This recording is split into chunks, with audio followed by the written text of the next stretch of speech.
আসসালামু আলাইকুম ৰহমতুল্লাহ বাৰকাত। আল্লাহ পাকৰ কালাম আৰু তেওঁৰ প্ৰিয় সত্যবাদী ৰচুলে পাক সাল্লাল্লাহু আলাইহি সাল্লামৰ হাদিসসমূহত ধন সম্পদ আল্লাহৰ ৰাস্তাত খৰচ কৰা সম্পৰ্কে ইমান বেছিকৈ উৎসাহিত কৰা হৈছে যে যাৰ কোনো সীমাৰেখা নাই। সেইবোৰ পৰ্যালোচনা কৰিলে ধাৰণা হয় যে ধন সম্পদ লগত ৰখা নাইবা জমা কৰাৰ কোনো বস্তুই নহয়,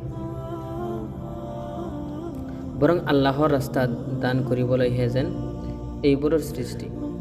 এই সম্পৰ্কে যিমান কথা বৰ্ণিত হৈছে তাৰ এক দমাংশ বৰ্ণনা কৰাও সাধ্যতীয়। সেই মোৰ অভ্যাস অনুযায়ী নমুনা হিচাপে কিছুমান আয়াত আৰু হাদিছৰ অনুবাদ পেশ কৰিছোঁ।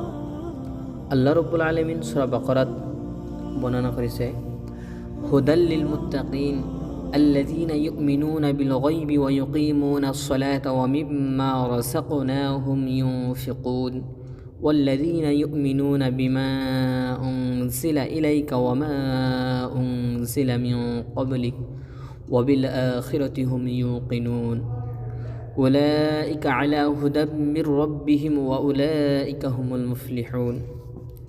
এই কোরআন মাজিদ হে আল্লাহ বিৰু সকলৰ বাবে পথ প্ৰদৰ্শক, যিসকলে অদৃশ্য বিষয়ৰ ওপৰত বিশ্বাস স্থাপন কৰে আৰু নামাজ প্ৰতিষ্ঠা কৰে আৰু মোৰ প্ৰদত্ত ৰিজিকৰ পৰা দান খয়ৰাত কৰে,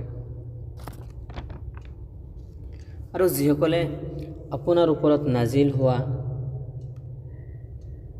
কিতাপ আৰু আপোনাৰ পূৰ্বৱৰ্তী পয়গম্বৰৰ ওপৰত নাজিল কৰা কিতাপবোৰৰ ওপৰত বিশ্বাস কৰে আৰু আখিৰতৰ ওপৰতো আছে, তেওঁলোকৰ অটল বিশ্বাস তেওঁলোকেই হৈছে আল্লাহৰ প্ৰদত্ত সত্যবাদী পথৰ পথিক আৰু তেওঁলোকেই প্ৰকৃত সফল কাম।